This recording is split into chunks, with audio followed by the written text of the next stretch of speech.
So here's your mini coaching session for the week. It's on the simplest way to disappoint others.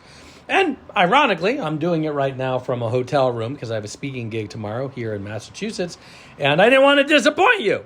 But it's more like my great satisfaction to be able to bring this concept to you. I thought about it on the train, about my personal journey where I was a debilitated people pleaser.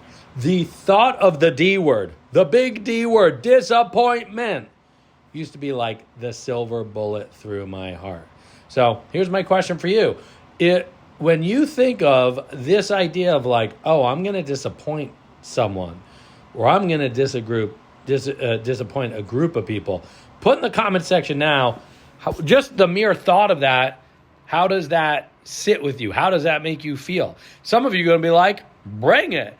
And most of you, if I know you well enough from the Gratitude Slam, are going to be like, devastating. I'd rather be dipped in hot oil and then sauteed with some mushrooms. I don't know anyone who would actually want that, but I know I used to feel that way when it came to disappointing people. So I had to figure out like this thing of what am I going to do disappointing people? Like, how am I going to deal with this? I used to be envious, and you might understand this too. You know, I always wanted to have my own thing, like my own brand and company, such as the Gratitude Slam, the Life on Your Terms, the Legacy of You, the Positive Mindset Retreat. Like, I always wanted to have my own brand, had all these things behind it that serve other people. But then I was working with people who are like, clearly they don't mind disappointing people. And I'm like, I don't have that. And I started getting envious and jealous a while ago. This was quite a while ago, of people who would be able to disappoint people and be like, whatevs. I'm like, tell me what kind of witchery is that? So I had to create this like protective mechanism for myself that really wasn't a protective mechanism. It was more like just like a soft landing pad so that when I disappointed other people, because turns out to live a life on your terms, it requires disappointing people. And so that soft landing pad is called the disappointment parachute. The disappointment parachute. Think about it.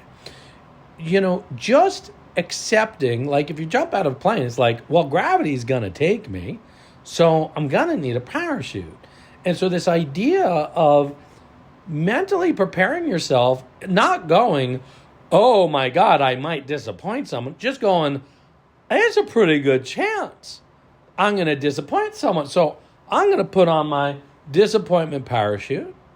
I'm going to go have the conversation. And when the time comes that the person is demonstrating they're a little ornery about whatever it is that I want to do to live a life on my terms, and I'm clearly disappointing them, I'm just going to pull my little sprint string on my parachute, and I'm going to allow myself to go softly to the ground. Because I don't have to go to myself, see, you disappointed someone. Now you must accept the consequences. No. Oh, wow. I thought I might disappoint someone here. And now I just float gently down. And more so, I even, for those of you who are imagery based, think, well, this person's going to be disappointed. I don't like disappointing people. So I got my parachute on, and I'm going to imagine putting a parachute on them, disappointment parachute on them too. And I literally will be like, oh, yeah, I don't want to go to the movies. Or, yeah, I don't want to be in a relationship with you anymore. And I'm like, oh, God, pull my string, pull their string, and they're going to have whatever moment they're going to have. But just like me, they're going to right to the ground too. Maybe they'll kick, maybe they'll scream, maybe they'll cry, maybe they'll call you poopy pants. My cousin Allison, when we were younger, she said I was a big poopy. I remember that. I still remember that. It's still sitting with me to this day. That was probably when I was, 5 years old, 6 years old. So anyways, I just needed to have a disappointment parachute, knowing that I was going to disappoint her, and she might have called me poopy. All right. So, in fact, now that I think about this, earlier last week, as I was interviewing somebody for I was doing a 360 on an executive, and I was interviewing one of their people who saw me speak in 2019, and she brought up the disappointment parachute. I'm like, you remember that? She goes, remember it? I use it every day. So what happens when you start getting comfortable disappointing people, and I recognize for some of you just that thought of like, well, you may get, side effects might be that you get disappointed, or not disappointed, you get comfortable with disappointing people.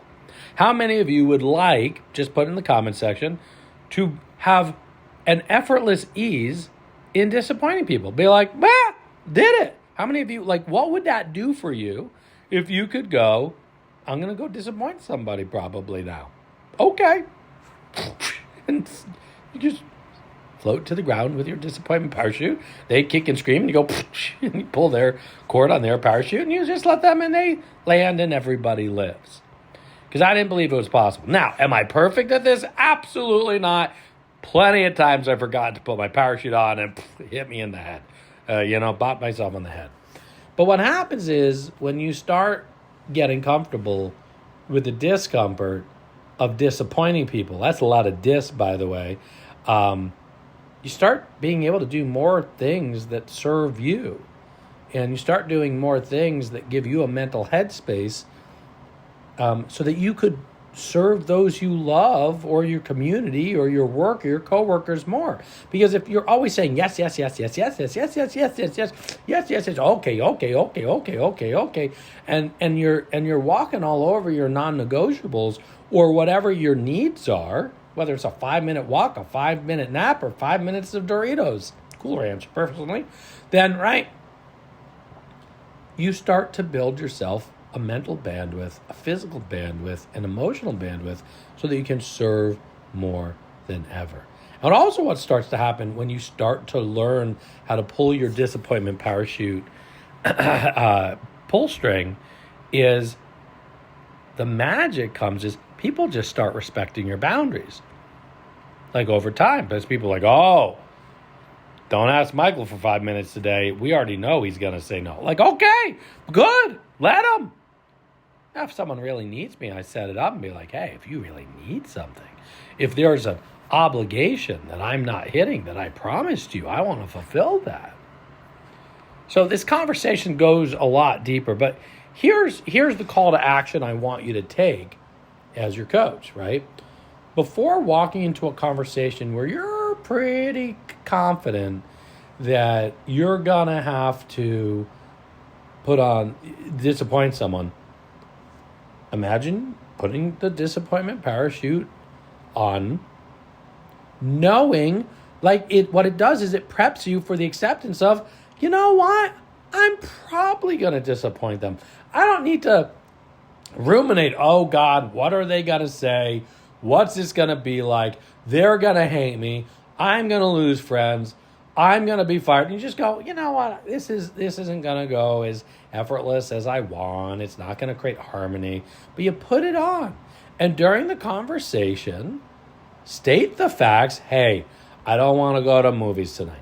Hey, I don't want to be in a relationship like this anymore. Hey, I'm not getting what I need from you, my coworkers, my boss, my lovers, whatever. State facts. Catch yourself apologizing, but I'm so sorry I don't want to go to the movies. I'm so sorry I don't want to be in a relationship. I'm so sorry that I'm asking you for my needs to be met. And then just stop talking. Like, state, I don't want, or I'm going to, or what I'm going to do instead, and stop talking about it. And just let the disappointment parachute. They might say, okay, good for you. Wow, that's a little bit of a bummer. I wanted to go to the movies, or I wanted to get married to you, or I wanted to, I wanted you to stay 10 hours later today because, that's what you've done in the past. And let them have their reaction. Stop talking. Right? Us empaths, we keep talking, trying to make everything better.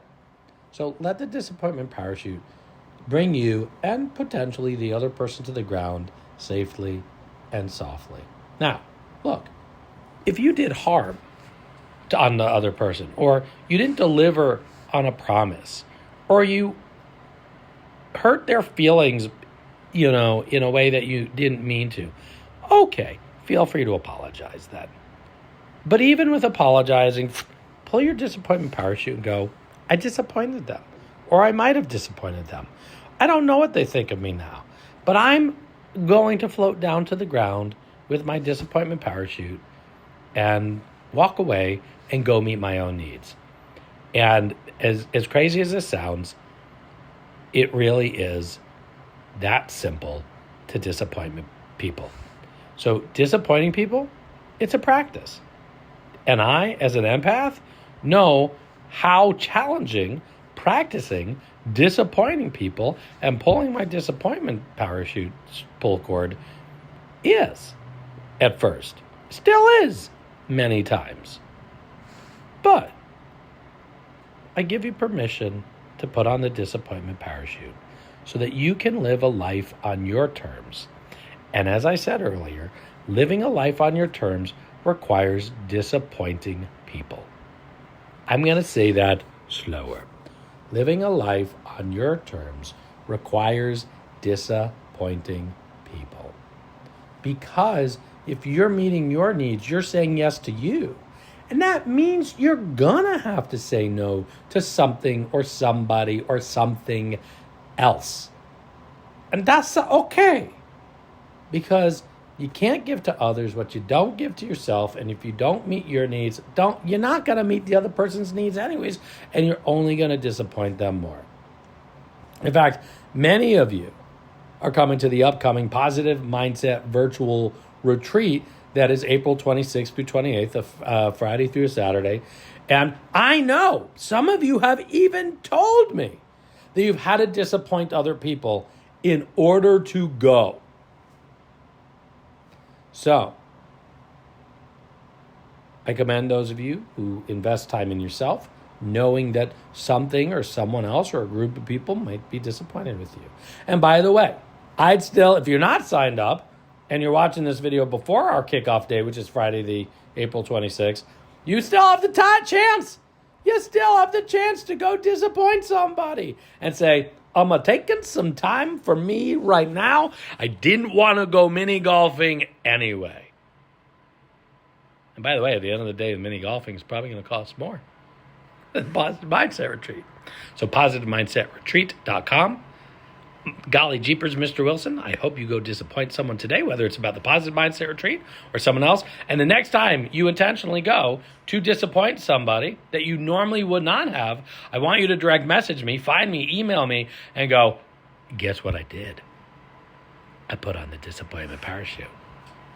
My name is Michael Ian Cedar. I'm your mindset and self-leadership coach. Ichigo Ichi, my friends. Ichigo Ichi. Shall we all disappoint the world together?